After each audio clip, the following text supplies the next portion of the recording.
Welcome to me Aaradhya's kitchen. ఈరోజు మన ఛానల్లో ఒక హెల్తీ రకం రెసిపీ అయిన సొరకాయ గారెలను లేదా సొరకాయ అప్పాలను ఎలా చేయాలో చూపిస్తాను.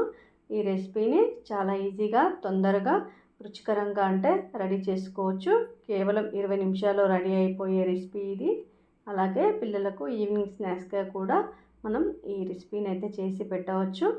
సో ఇంకా లేట్ చేయకుండా ప్రాసెస్లోకి అయితే వెళ్ళిపోదాం. ఈ వీడియోని ఎక్కడ కూడా స్కిప్ చేయకుండా చూసేయండి, అప్పుడే క్లారిటీగా అర్థమవుతుంది. సొరకాయ అప్పాలను ప్రిపేర్ చేయడానికి ఒక మీడియం సైజులో లేతగా ఉన్న సొరకాయని అయితే నేను హాఫ్ పార్ట్గా కట్ చేసుకొని పక్కన పెట్టుకున్నాను. నాకు హాఫ్ పార్ట్ అనేది సరిపోతుంది.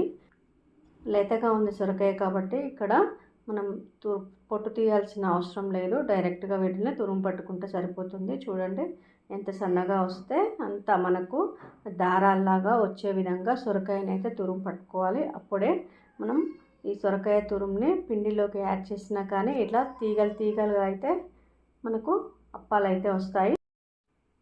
ఇలా హాఫ్ పార్ట్ మొత్తం కూడా తురుము పట్టుకొని మనం వీటిని అయితే పక్కన పెట్టుకోవాలి. చూడండి ఈ పాటుగా వస్తే సరిపోతుంది తురుము అనేది, సొరకాయ తురుము అనేది. చూడండి వీడియోలో చూపించిన విధంగా ఒక్కసారి.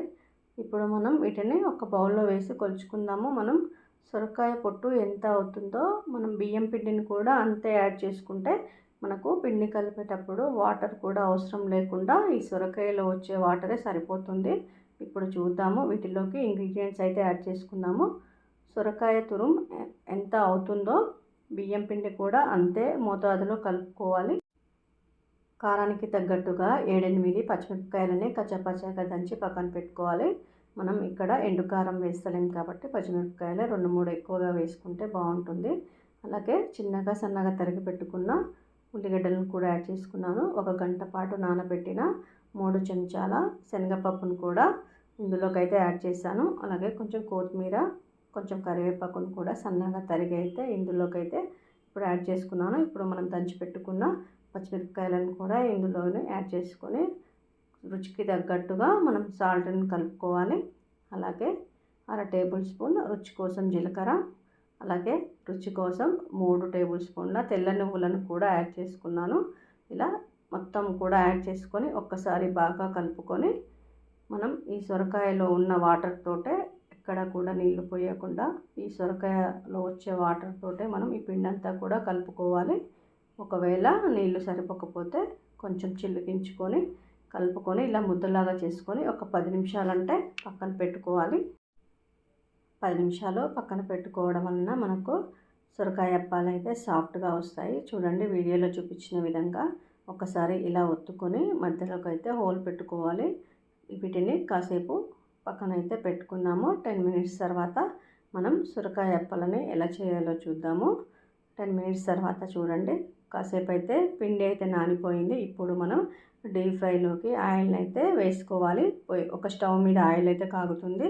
ఇప్పుడు మనం ఒక పాలిథిన్ కవర్కి కానీ లేదంటే ఆయిల్ ప్యాకెట్కి కానీ కొంచెం ఆయిల్ రాసి ఇలా హోల్ లాగా మనం సొరకాయ అప్పాలను అయితే రెడీ చేసుకోవాలి. ఈ అప్పాలను మరీ మందంగా కాకుండా మరీ సన్నగా కాకుండా మీడియం సైజులో అయితే ఒత్తుకోవాలి. చూడండి 2 అయితే నేను ఇప్పుడు సొరకాయ అప్పాలు వేసాను. అలాగే ఒకటి వేసాక కొంచెం స్లోగా పైకి వచ్చాక మళ్ళీ నెమ్మదిగా ఇంకొకటి అయితే వేసుకోవాలి. ఇలా వేసుకోవడం వల్ల ఒకదానికొకటి అంటుకోకుండా మంచిగా అయితే వేగిపోతాయి. చూడండి వీడియోలో చూపించిన విధంగా స్టవ్ని మీడియం ఫ్లేమ్లో పెట్టి వేయించుకోవాలి. సొరకాయ అప్పాలను గోల్డెన్ బ్రౌన్ కలర్ వచ్చేంత వరకు వేయించుకుంటే క్రిస్పీగా ఉంటుంది. ఇలా క్రిస్పీగా రావడం వలన మనకు 2-3 రోజులు అయితే నిల్వ అయితే ఉంటుంది. చూడండి గోల్డెన్ బ్రౌన్ కలర్లోకి అయితే మారిపోతున్నాయి సొరకాయ అప్పాలు. సొరకాయ అప్పాలు బాగా ఫ్రై అయ్యాయని మనకు అర్థం కావాలి అంటే ఇక్కడ సొరకాయ అప్పాలకు అంచులు ఉన్నాయి కదండి, అవి కొంచెం క్రిస్పీగా గోల్డెన్ బ్రౌన్ కలర్ వచ్చాయంటే సొరకాయ అప్పాలు అనేవి వేగిపోయాయి. చూడండి వీడియోలో చూపించిన విధంగా అంచులు అనేవి బాగా వేగిపోయాయి అంటే సొరకాయ అప్పాలు మంచిగా వేగిపోయాయని అర్థం. ఇప్పుడు వీటిని తీసి మిగతా వాయి కూడా ఇలానే చేసుకొని అన్నీ అయితే పక్కన పెట్టుకోవాలి. ఈ రెసిపీ ఎలా వచ్చిందో కామెంట్ చేయండి. మీరు కూడా ఇలా చేస్తారా లేదంటే మీరు ఎలా చేస్తారు అనేది కింద కామెంట్ బాక్స్లో చెప్పండి. ఇంకా మన ఛానల్ని ఎవరైనా సబ్స్క్రైబ్ చేయని వాళ్ళు ఉంటే ఇప్పుడే సబ్స్క్రైబ్ చేసుకోండి. అలాగే మన ఛానల్ని విజిట్ చేసి ఇంకా వీడియోస్ అయితే ఉన్నాయి, అవి కూడా చూసేయండి. ఇప్పటి వరకు చూసినందుకు థ్యాంక్ యూ ఫర్ వాచింగ్.